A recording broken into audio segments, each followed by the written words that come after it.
She believes in two things: money and the gun in her hand. Not justice, not people, not some fragile idea that the world could be better if everyone just tried a little harder. Revy, full name Rebecca Lee, though good luck getting anyone to call her that and live, operates on a worldview so compressed, so deliberately stripped of everything soft that it almost looks like wisdom. She doesn't overthink a kill, she doesn't lose sleep, she drinks until the sun comes up, she loads her magazines, and she goes back to work. And when you first watch Black Lagoon, you think, she's the cool one, the dangerous one, the reason to keep watching. You're right, but you're also 30% of the way to understanding her. Because Revy isn't cool the way a character is cool, she's cool the way a scar is cool, shaped by something that hurt badly enough to leave a permanent mark, and worn now like it was always supposed to be there. This video is about what's underneath the scar. We're gonna follow the full arc, from Hell's Kitchen to ROANAPUR, from the moment she meets Rock to the moment Roberta's blood trail forces the show to finally ask the question it's been circling for 2 seasons. Can someone like Revy come back from where she's gone? Full spoilers, all of it, including the ending no one talks about because it doesn't resolve the way you want it to. Let's start at the beginning, which for Revy means a place she never talks about willingly. Black Lagoon gives you Revy's backstory the way trauma actually works in real life, in fragments at inconvenient moments, never as a clean narrative with closure attached. A line dropped during an argument, a reaction that's too large for the moment that caused it, a silence that lasts 3 seconds longer than it should. Here's what the show confirms across the full run. Revy grew up in Chinatown, Manhattan, not the version that ends up on travel blogs, the version where a kid learns before she can read that the systems adults talk about, law, fairness, protection, were written for a different kind of person than her. Her father drank, he was violent. The police, on at least one documented occasion in the show's timeline, were worse than useless. They were actively part of what hurt her. She was arrested as a teenager. She learned to fight before that. And at some point that the show deliberately keeps off-screen, she made either a choice or had one made for her. The only things that reliably work in this world are money and the credible threat of violence. Now, I want to stop here and be precise about something, because this is where a lot of character analyses go wrong with Revy. They call her worldview nihilism and leave it there, like it explains something. It doesn't. Nihilism as a philosophy is the belief that life has no inherent meaning. What Revy has is different, more specific, more functional.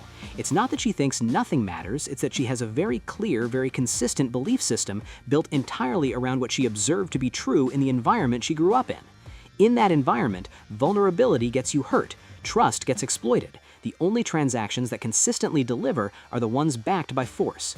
Caring about people who aren't contractually obligated to care back is a guaranteed way to end up bleeding. This is not philosophical nihilism.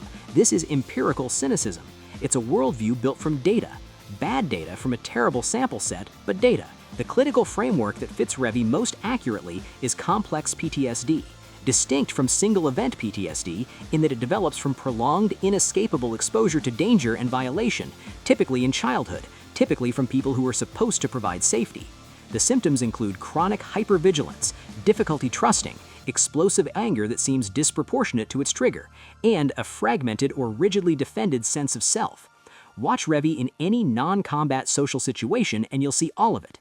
She can't relax. Every room is a threat assessment. Every conversation is a dominance contest, because the moment she reads someone as having leverage over her, something in her nervous system treats it as a survival emergency.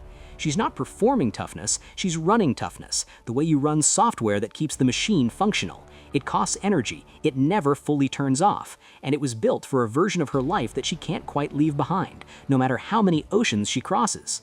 And then she ends up in a city that for the first time in her life perfectly rewards exactly who she became. If Hell's Kitchen made Revy, ROANAPUR validated her. Every transaction in ROANAPUR happens with an implicit gun on the table. Every alliance is mercenary. Every person who extends genuine trust gets used eventually by someone who doesn't. The city's social contract is simple. Be more dangerous than whatever's coming at you, or don't bother unpacking. In this city, Revy's damage is not a liability. It is a premium skill set. She gets paid, she gets respected, or feared, which in ROANAPUR is a more durable currency than respect anyway. She has Dutch, who is steady and professional. She has Benny, who is useful and non-threatening. She has a boat, a gun, a room, and enough work to stay busy.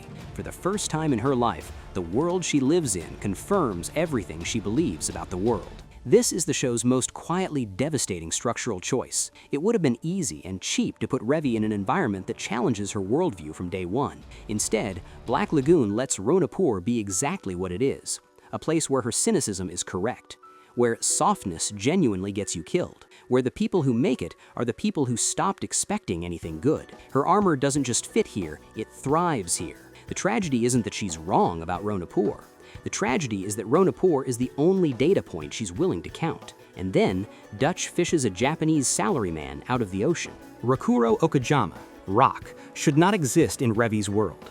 In every metric ROANAPUR uses to evaluate people, he fails. He can't fight, he flinches, he apologizes, he tries to negotiate in situations where everyone else has already moved past negotiation. He should be dead within the first arc. The fact that he isn't is its own kind of argument. Revy hates him on sight, and the show is smart enough to show us exactly why. Rock represents a specific thing she cannot neutralize, not a threat she can shoot, not a competitor she can outrun. He represents the version of the world she decided didn't exist.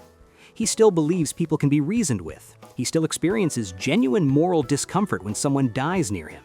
He still flinches, still cares, still reaches for the option where nobody has to get, and finds it, often enough to be annoying.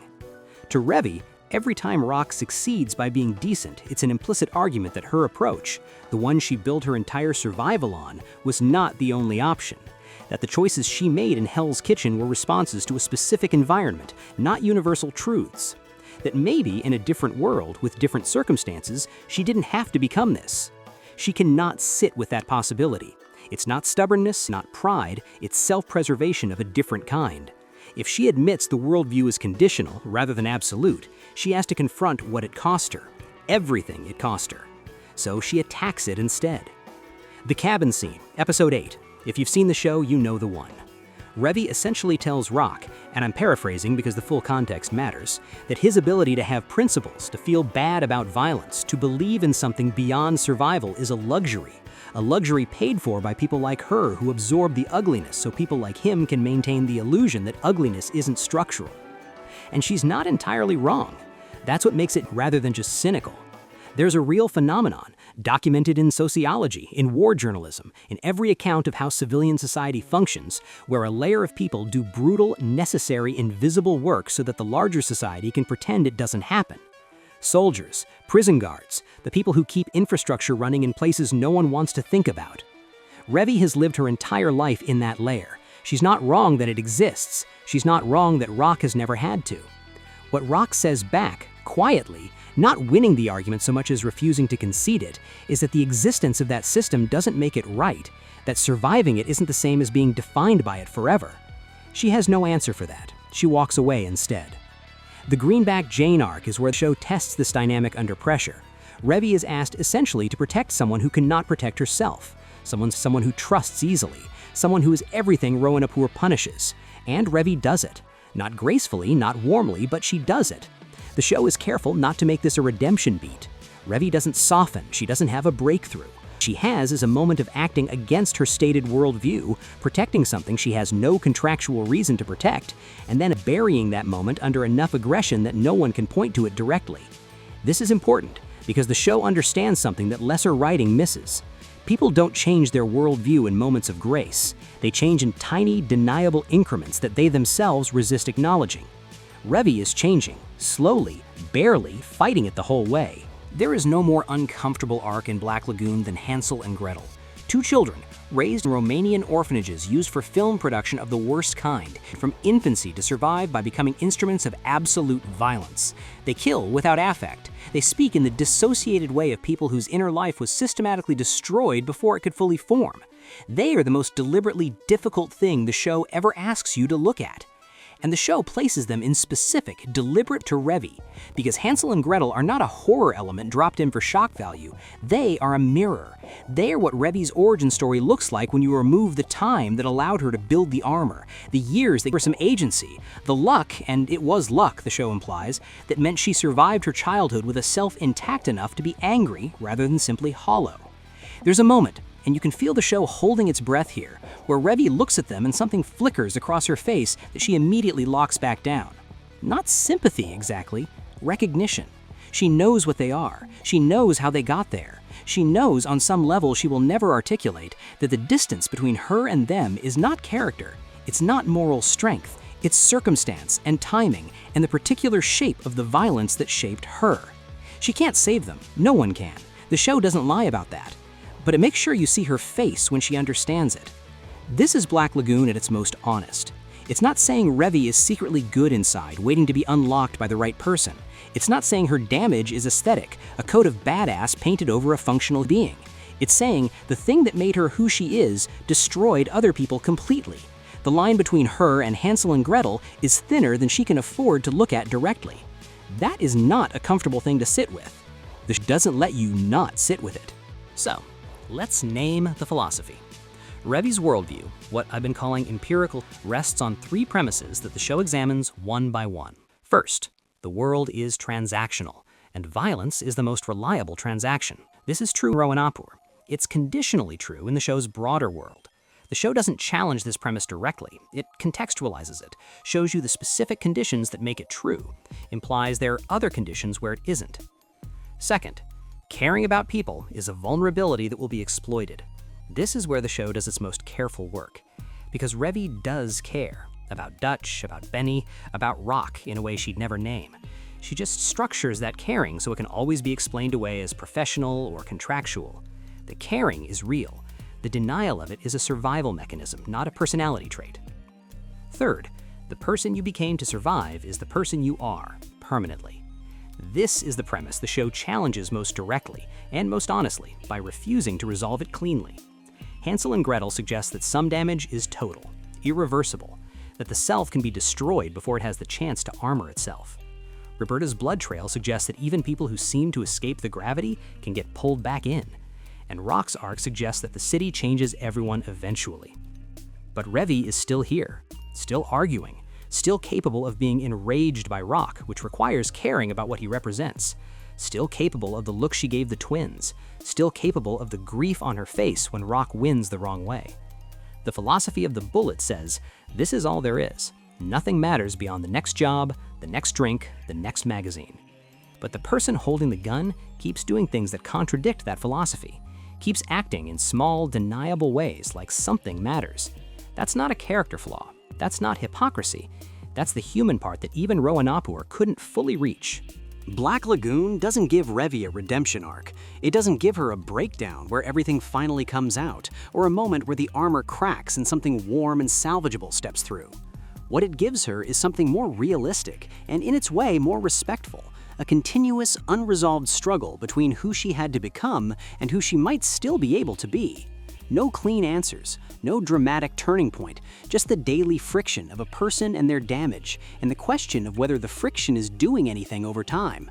It gives her Rock, someone who functions as a mirror she keeps smashing and keeps having to look into anyway. It gives her a city that rewards her completely and costs her in ways she won't invoice. It gives her the twins, who she can't help and can't forget. And it leaves her exactly where you'd expect, on the boat, gun in hand, watching the horizon like something out there might eventually justify the view. Whether she finds it, whether she ever could, the show refuses to answer for her. That refusal is the most honest thing Black Lagoon does, because the real question was never, will Revy be okay?